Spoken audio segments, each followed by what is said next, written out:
Grace Bennett had $11 in her pocket and a shift starting in 6 minutes when she saw the old woman step off the curb a half-second too early. The signal was still red. The delivery truck barreling down 5th Street wasn't slowing down, and the woman, silver-haired and small inside a plain gray coat, hadn't seen it. Grace didn't think.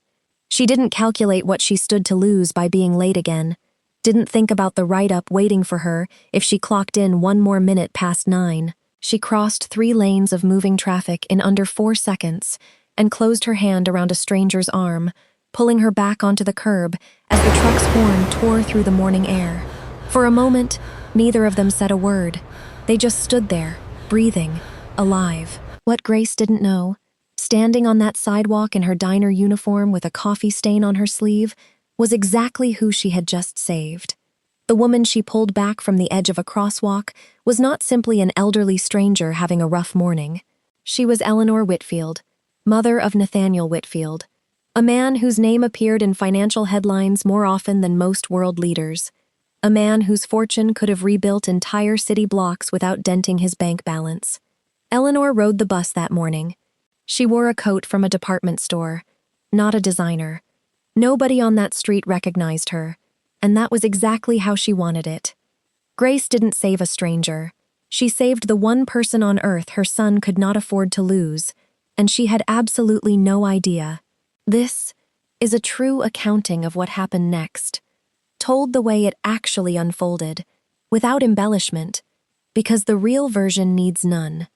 What began as 10 seconds on a crosswalk would, within a matter of weeks, completely rearrange the direction of 2 lives that had no business ever intersecting. One belonged to a woman with more money than she could spend in 3 lifetimes. The other belonged to a 24-year-old working 2 jobs just to keep the lights on for herself and her younger brother.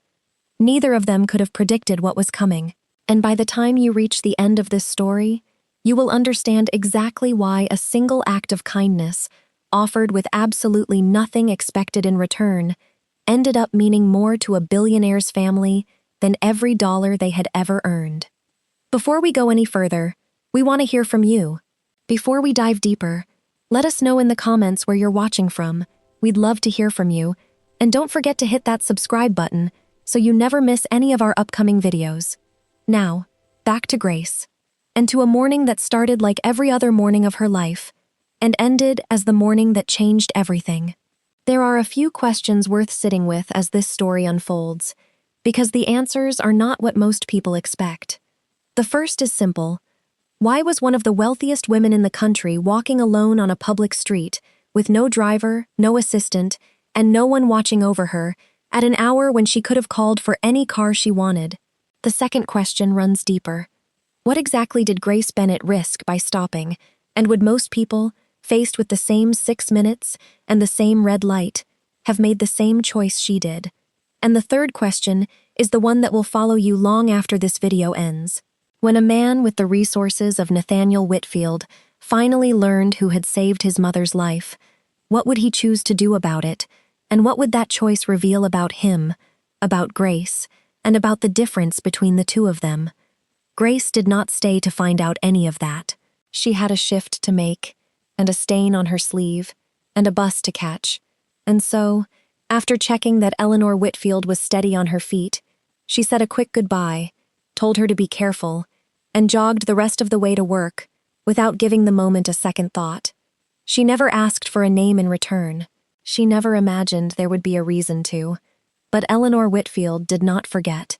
She stood on that curb a moment longer, watching a stranger disappear into the morning crowd, and something about the encounter stayed with her the entire way home, quietly, persistently, refusing to let go. By the end of this story, one of these 2 women will be living a life unrecognizable from the one she woke up to that morning. It might not be the one you assume. To understand why that crosswalk meant so much to both of them, you have to understand who Grace Bennett was before that morning. She had grown up in a small, rented house on the edge of town, raised mostly by her mother after her father left when she was 9 years old. Her mother worked in a laundromat for 18 years and taught Grace exactly one lesson that stuck harder than any other: that a person's worth was measured by what they did for the people around them, not by what they owned. Grace carried that lesson into adulthood the way some people carry a family Bible. By the time she was 24, she was working a breakfast shift at a diner called the Copper Kettle and cleaning offices 3 nights a week, raising her younger brother Caleb after their mother passed from a long illness 2 years earlier. Caleb was 16, quiet, good at math, and terrified of becoming a burden to his sister, though he never said so out loud. Grace never let him see how close things actually were. She skipped meals so he wouldn't have to skip his. She patched his school shoes with glue rather than tell him there wasn't money for new ones. She kept a coffee can on top of the refrigerator labeled Caleb's Future, and every week she dropped in whatever she could spare, even when what she could spare was nothing at all. Nobody at the Copper Kettle knew any of this. To her coworkers, Grace was simply the girl who always smiled, who remembered regulars' orders, and who had a habit, strange to some of them, of walking elderly customers to their cars without being asked. Every single time, without fail. That habit had started 3 years earlier, with an old man named Walter who came in every Tuesday and struggled with the diner's front step. Grace started offering her arm without thinking about it, and it became something she simply did, for Walter and then for others, long after Walter stopped coming in at all. She never mentioned it to anyone. She never expected anything from it. It was simply who she had decided to be, in a life that had given her very little room to decide much else. That habit, formed quietly over 3 ordinary years, is the exact reason she reacted the way she did the instant she saw Eleanor Whitfield step off that curb. It was not a single act of courage. It was a lifetime of small ones, finally caught on the right morning, by the right person. Eleanor Whitfield's life looked nothing like Grace's on paper, and yet the 2 women were more alike than either of them could have guessed. Eleanor had been born into modest circumstances herself, the daughter of a school teacher in a small Midwestern town, and had married young, before her husband's small engineering firm grew, over 3 decades, into one of the largest logistics companies in the country. She had raised one son, Nathaniel, largely on her own during the years her husband worked 18-hour days, building that company from nothing. When her husband passed away 12 years before this story begins, Nathaniel inherited both the business and a level of wealth that reshaped every part of his life, and, whether he wanted it to or not, every part of hers as well. Eleanor never asked for any of it. She kept the same modest house she and her husband had bought decades earlier, despite her son's repeated attempts to move her into something larger, safer, further from a street corner where, in his words, anything could happen to her. She refused private drivers. She refused a security detail. She took the same bus route she had taken for 20 years, to the same small church, the same grocery store, the same walk past the same crosswalk on 5th Street, because it was the last piece of an ordinary life she had left, and she was not willing to give it up, simply because her son's name now appeared in magazines. Nathaniel worried about this constantly. He worried about it especially on the morning of the crosswalk, though he did not yet know it had happened. What almost no one, including her own son, fully understood was that Eleanor's insistence on an ordinary life was not stubbornness. It was survival. Since her husband's company had grown large enough to make headlines, Eleanor had slowly watched the people around her change the way they treated her, not out of unkindness, but out of awareness of who she was connected to. Waiters remembered her order too eagerly. Strangers who learned her last name suddenly wanted to talk longer than the conversation called for. She had grown so used to being handled carefully that an interaction with someone who simply saw an old woman about to be hit by a truck, with no idea who that old woman was or what she was worth, had become rare enough to feel almost foreign to her. That is precisely what made the moment on 5th Street land as hard as it did. The morning of the incident began exactly like hundreds of mornings before it. Grace woke before sunrise, made sure Caleb had breakfast and lunch money folded into his backpack, and left for her shift at the Copper Kettle with $11 in her uniform pocket, the last of her cash until Friday's paycheck. Eleanor left her house at almost the same hour, dressed plainly, heading for the same bus stop she always used, thinking, if she thought of anything at all, about a phone call she owed her son later that afternoon. Neither woman had any reason to notice the other. 5th Street at that hour was crowded with people exactly like them, moving fast, heads down, minds already somewhere else. It was an unremarkable morning until the exact moment it stopped being one. The signal at the crosswalk had a habit of ticking down faster than pedestrians expected, something Eleanor had complained about privately for years without ever reporting it. On this particular morning, she misjudged it by roughly 2 seconds, stepping off the curb just as the light shifted, and a delivery truck, running slightly behind schedule and moving faster than it should have through that stretch of road, came around the bend without enough room to stop cleanly. Most of the people on that sidewalk were looking at their phones. A few noticed too late to do anything but gasp. Grace, 3 feet away, waiting for her own signal, was the only person whose body moved before her mind had fully processed what she was seeing.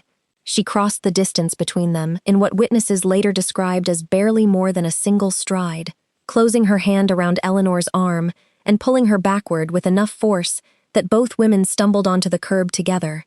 Just as the truck's horn split the air and its brakes screamed against the pavement inches from where Eleanor had been standing seconds earlier. For several seconds, neither woman spoke. Eleanor's hand was still gripping Grace's sleeve, and Grace could feel how hard the older woman's heart was beating through the fabric of her coat. Around them, the street kept moving, horns still sounding somewhere down the block, as if the entire near miss had happened in a pocket of time nobody else on that sidewalk had entered. Eleanor was the first to speak, her voice thinner than she intended it to sound, asking Grace if she was all right, which struck Grace as almost funny given the circumstances. Grace laughed despite herself, told Eleanor she was the one who nearly got hit, and asked if she needed to sit down somewhere or have someone called. Eleanor shook her head, still catching her breath, and simply thanked her, several times, in the specific way people thank someone when the alternative to being thanked is too large to think about directly. Grace waved it off the way she waved off every kindness she ever offered, told her to be more careful next time, and checked her watch, immediately remembering the 6 minutes she now had left to make her shift. Before jogging away, Grace did pause for one more moment, asking Eleanor if she was certain she was steady on her feet, and offering to walk her the rest of the way if she needed it. Eleanor told her she would be fine, though something in the offer clearly moved her more than she let on in that moment. Eleanor asked Grace her name, almost as an afterthought, and Grace told her, already turning to go. She did not ask Eleanor's name in return. It did not occur to her that it mattered. She had done this exact kind of thing dozens of times for dozens of strangers, and in her mind, this was simply one more, forgotten the moment she rounded the corner toward the copper kettle, breathless and 4 minutes late. Eleanor did not forget. She stood on that curb longer than she needed to, watching Grace disappear into the crowd, turning the girl's name over in her mind so she wouldn't lose it. Eleanor Whitfield had, over the past decade, been offered countless favors, gifts, and gestures from people who knew exactly who she was and exactly what they hoped to gain by helping her. This was the first time in longer than she could easily remember that a complete stranger had risked her own safety for her without knowing a single thing about who she was helping. By the time Eleanor reached her house that morning, her hands still faintly trembling, she had already decided she was not going to let this be a story she simply told at dinner. She wanted to know who Grace Bennett actually was. When Nathaniel Whitfield learned what had happened to his mother that afternoon, his reaction was not what his assistants expected. He did not immediately think about security cameras, or liability, or which firm to call. He sat across from his mother in her small kitchen, the same kitchen he had grown up eating breakfast in, before his father's company became a name in financial newspapers, and listened to her describe, in careful detail, exactly what the young woman had said, exactly how she had moved, exactly how quickly she had disappeared afterward, without asking for anything at all. Nathaniel had spent over a decade surrounded by people who wanted something from him, often disguised as generosity. He recognized immediately that this was not that. He wanted to find her. The search did not begin with private investigators or dramatic resources, despite what Nathaniel could easily have afforded. It began simply, with a member of his staff reviewing publicly available footage from a nearby storefront camera, and cross-referencing the timing with local shift schedules at businesses along 5th Street. The first lead pointed toward a different young woman entirely, a barista 2 blocks away, who matched a rough description, but had, according to her own employer, been nowhere near that crosswalk that morning. It took 3 additional days, and a conversation with the manager at the Copper Kettle, before Nathaniel's team correctly identified the diner uniform in the footage and matched it to a 24-year-old waitress named Grace Bennett, who had clocked in 4 minutes late that same day, with no explanation offered. While all of this unfolded quietly in the background, Grace's own week continued exactly as difficult as every week before it.